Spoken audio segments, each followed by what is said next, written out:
वो डेट याद है आपको जिस दिन आप लंदन के स्टेशन पर रोई थी? हाँ। क्या डेट थी? अगस्त में, आई थिंक इट वाज 8 अगस्त 9 अगस्त ऐसा कुछ। मैं सितंबर में इंडिया आ गई थी। 8 अगस्त। 8 अगस्त को रोई आप। अगर आप उस दिन ना रोती तो मैं आप यहाँ बैठे शायद ये इंटरव्यू नहीं देती। बिल्कुल भी नहीं। इसलिए मैं हमेशा कहता हूँ कि लाइफ में कुछ भी हो सकता है। दोस्तों, परिणीति यहाँ अकेली नहीं आई हैं। एक और शख्स है जो हमसे मिलने आए हैं। जनरेशन वाई की कूलनेस और व्हाट्सएप एटीट्यूड के representative, please welcome Aditya Roy Kapoor.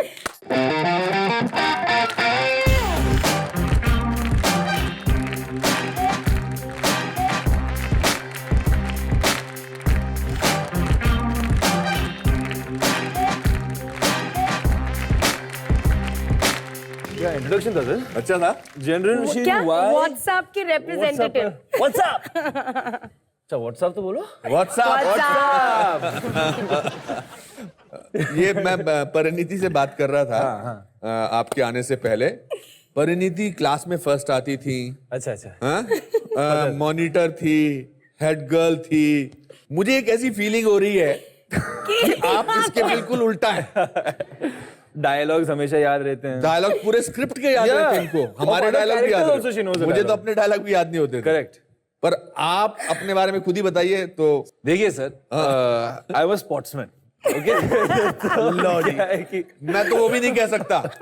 मैं जब मेरे बारे में मशहूर था कि मैं एक बार स्कूल में दौड़ रहा था तो मेरा पीटी टीचर बोला तुम अकेले दौड़ोगे तब भी सेकंड आओगे।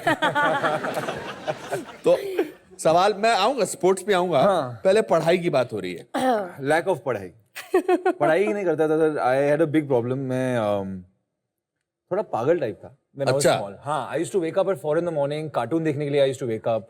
फिर 7 जब बजता था तो I used to act as if I was stomach ache. 7 बजे आपको पेट दर्द शुरू हो जाता था। एंड देन 9 बजे ठीक हो जाता। Then I would be running in my building. तो I used to bunk school. बहुत ही प्रॉब्लम था। अच्छा। एग्जाम के पहले मैं और आपके दोनों भाई अच्छे थे पढ़ाई में? हाँ, तो सिद्धार्थ हेड बॉय, हाँ। कुणाल प्रीफेक्ट, अच्छा। और मैं फेलियर। No, but सच्ची I honestly sir I repeated my 6th standard. तो I repeated it. Terrible. अच्छा। I was very bad in studies. Repeated मतलब फेल हो गए थे? फेल हो गए थे सर, तो रिपीट करना पड़ा वही स्कूल में। तो आपके पेरेंट्स क्या चाहते थे, आप क्या बने? एक्चुअली मतलब बस पास हो जाए वो ही खुश थे। और आप सुना बहुत ही खतरनाक किस्म के शरारती बच्चे भी थे। हाँ सर। क्या आपने वर्स्ट थिंग क्या की है? वो तो मैं टीवी पे नहीं कह सकता हूँ। अच्छा, सेकंड वर्स्ट वो भी नहीं सर। चलो जो टीवी पे कह सकते हैं वो बता दीजिए। आपने एक बार सुना अपनी बीमारी का भी कुछ एक्टिंग की थी? पोलियो का एक्टिंग किया था। इन्होंने पोलियो का एक्टिंग किया था कि मेरी टांगे नहीं चल रही हैं। With all due respect to people who have polio, but शरारती होने की बात चल रही है। Third standard. हाँ, तो फिर I was in hospital for 1 month। और आपने 1 महीने तक एक्टिंग की? तो मतलब 2 दिन एक्टिंग करने के बाद मुझे पता चला कि ये बहुत अभी सीरियस मामला बन गया है। अच्छा। एंड डॉक्टर्स खड़े हैं, my mom, my dad, everyone is around me, and I was a small boy thinking अब क्या करूं। तो अभी तो करना ही पड़ेगा। तो मैं पूरे कैरेक्टर में घुस गया सर। फिर आपने घर में कब बताया कि मैंने एक्टिंग की थी इसकी? कभी नहीं बताया, अभी 10 साल बाद बताया मैंने। 10 साल बाद बताया? हाँ, I don't think my dad still knows. अब उनको पता चल जाएगा, खुलासा हो चुका है। Thank you sir. हैं? अब पता चल जाएगा उनको। पता चल जाएगा आपको। आपका ये इस दौरान 9th standard, 8th standard, 10th standard जिंदगी में मकसद क्या था? कुछ नहीं, एंजॉय जो हो रहा है होने जो दो। हो रहा है, नो प्लानिंग। क्या बात है, भगवान ने वाकई आप पर कृपा की है। फिर मैं जेवियर्स गया। Xavier's first year again I did not do well. तो जेवियर से निकाला गया था मुझे। अच्छा। हाँ, इनकी तो फहरिस्त बड़ी लंबी है। मुझे क्या क्या मेरे साथ हुआ। मतलब ये दोनों कंट्रास्ट में मुझे ऐसे लोग मिले हैं जिनकी लिस्ट जो है वो इधर से इधर जा रही है, आपकी इधर से इधर आ रही है। सर आगे बढ़ते हैं। आपने कॉलेज कर लिया, वो भी जैसे तैसे। हाँ, तो हाँ 11th Xavier's, then I got a chance to be a VJ in Channel V। वो कैसे मिला आपको? तो Siddharth had a friend in Channel V। आपके भाई का? हाँ जी, भाई का एक एक दोस्त थी जो वहाँ काम कर रही थी। उसने बोला कि वैसे भी तुम्हारा भाई लाइफ में कुछ कर नहीं रहा है, we are constantly looking for VJ, तो भेज दो, ऑडिशन लेते हैं उनका। हाँ तो ऑडिशन था चांदीवली स्टूडियो में।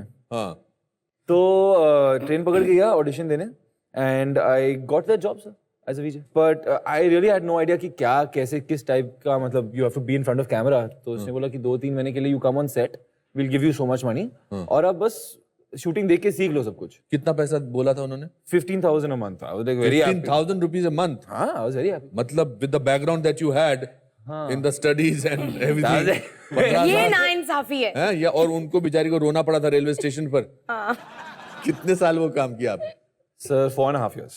4.5 years. Yes, sir. आप एंजॉय करते थे? बहुत एंजॉय किया मैंने। उसमें आपको क्या महसूस होता था जब आप वो शो करते थे? देखिए ऑलरेडी जब मैं जेवियर्स ज्वाइन किया था तो मैं एक बैंड का आई sang for a band, I started playing the guitar, तो म्यूजिक से I really made a big connection.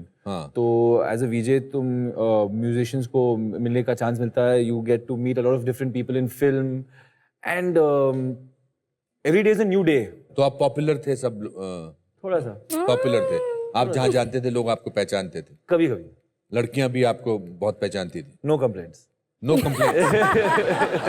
No complaints. तो फिर क्या हुआ? फिर आपके भाई भाई आप तो फिल्मों में, मैंने सुना कि जंजीर फिल्म में आपके ग्रैंडफादर इन्वॉल्व थे। जंजीर में? नहीं, ग्रैंडफादर किसी ने फिल्म प्रोड्यूस की थी। Really? अच्छा माय, हाँ तो माय दादाजी।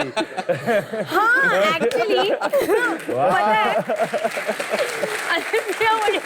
No, because my nana was a dancer, sir, and he was a choreographer. So he had also choreographed a couple of songs. क्या नाम था उनका? Sam Aaron. Okay. So both of them were involved in films somehow. अच्छा। So my dadaji also came and he made 4 films. बनाई थी उन्होंने बनाई फिल्में? थी। आपको इस दौरान फिल्मों का कोई शौक था? कोई शौक नहीं था? कभी भी। तो हमारे पास 2 ऐसे गेस्ट बैठे हैं जिनको फिल्मों से कोई लेना देना नहीं था।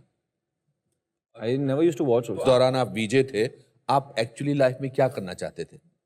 हाँ उस टाइम पे मैं थोड़ा कंफ्यूज था सर। मुझे क्रिकेट से बहुत प्यार था, I used to practice and I was not bad. अगर मैंने कंटिन्यू किया होता तो आई फील कि I would have gone far. Left arm over the wicket fast in swing, was very good sir. तो क्रिकेट का एक वो ऑप्शन था ऑलवेज, वो ड्रीम, और उसके अलावा आई फेल्ट कि मैं म्यूजिक में कुछ कर सकता हूँ। और आपने दोनों को परस्यू नहीं किया? एक लेवल तक परस्यू किया। अच्छा। उसके आगे I never went that step ahead, क्योंकि I was also very laid back and did not take it too seriously. फिर फिल्में कैसे हुई आपके साथ? तो जब आप वीजे हो तो automatically you are in the public eye, तो कभी कभी ऑडिशंस के लिए बुलाया जाता है। तो one casting director Amitabh Sehgal, who I think help me a lot, उसने फ़ोन करके बताया कि एक रोल है लंदन ड्रीम्स में, गिटारिस्ट का रोल है। मैं बोला क्या बात है, गिटारिस्ट रोल, और शूटिंग लंदन में हो रही है एंड कम फॉर ऑडिशन। तो मैं ऑडिशन का जब मतलब कॉल आता था, I never used to go. I was like what audition, वैसे भी आई नेवर हैड दैट कीड़ा टू बिकम एन एक्टर। पर कभी कभी गिल्ट भी फील हो जाता है ना कि I should, like someone is calling, you should go sometimes Aditya. तो आई वेंट, आई ऑडिशनड और वो पार्ट मिल गई sir. Vipul sir give me that part. सीधा पार्ट मिल गया? या ऑडिशन आसानी से मिल गया?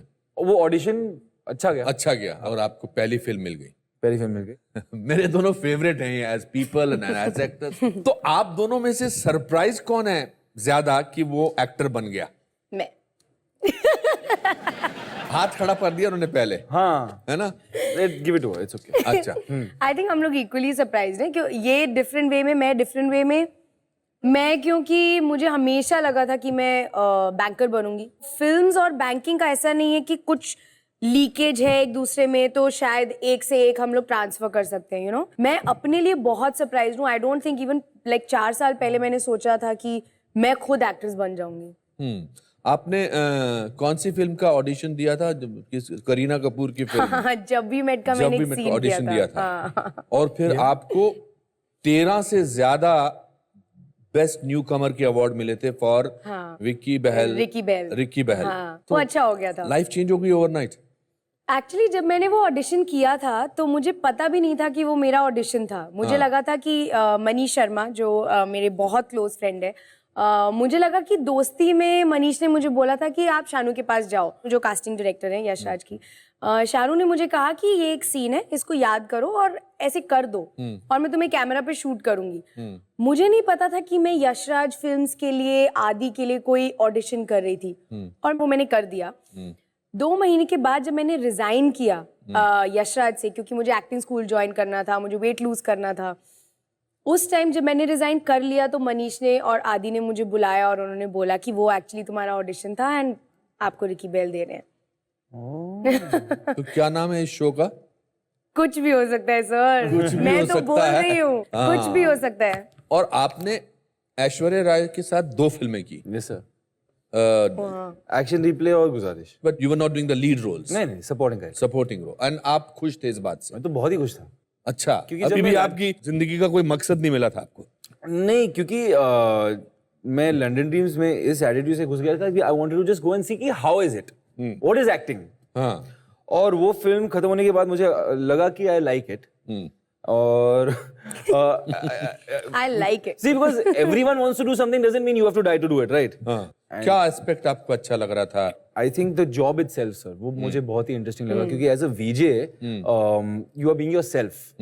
पर जब तुम एक्टिंग कर रहे हो तो you have the leeway and the license to be someone else. तो वो मैं नहीं कर रहा हूँ, that's someone else. And I can be anything I want. ये अच्छा, You know? अच्छा थ्योरी, अच्छी थ्योरी है।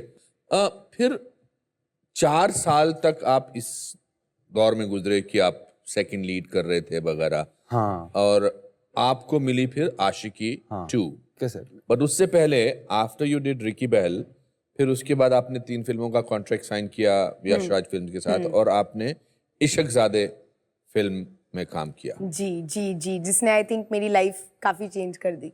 एक्चुअली मेरा स्ट्रगल जो था वो रिकी बहल के बाद शुरू हुआ, क्योंकि आदि ने मुझे कहा कि मुझे पता है तुम एक्टिंग थोड़ी कर लोगी, लेकिन मुझे नहीं पता कि तुम हीरोइन बन सकती हो कि नहीं, तो वो तुम्हें मुझे प्रूव करना पड़ेगा।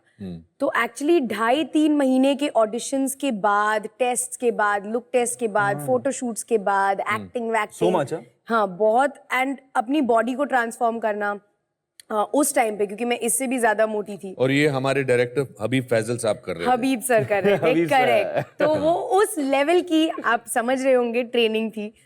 लेकिन मुझे somehow पता नहीं क्यों अंदर से मुझे गट फीलिंग होती थी कि अगर इश्कज़ादे अगर सही गई तो मेरी लाइफ थोड़ी बन सकती है, एंड टचवुड वही हुआ, मतलब वो फिल्म वर्क कर गई। हाँ, आपको आशिकी आसानी से मिल गई थी?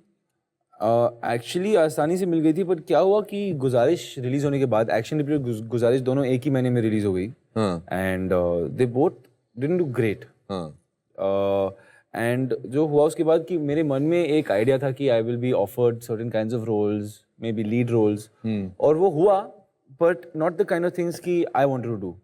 तो 1-1.5 साल के लिए आई वाज डूइंग नथिंग। पर लोग आ रहे थे आपके पास रोल आ रहे लेके? थे। पर ऐसा कुछ नहीं था कि जो आपको पसंद आए? नहीं। और फिर सिद्धार्थ और कुणाल, जो मेरे दोनों बड़े भाई हैं, they used to tell me कि यार आदित्य, आप कुछ कर लो अभी, you know, do something, you know, you have to move. तो luckily this happened, Aashiqui happened, Mohit called me और he offered me the role, तो इट हैपेंड।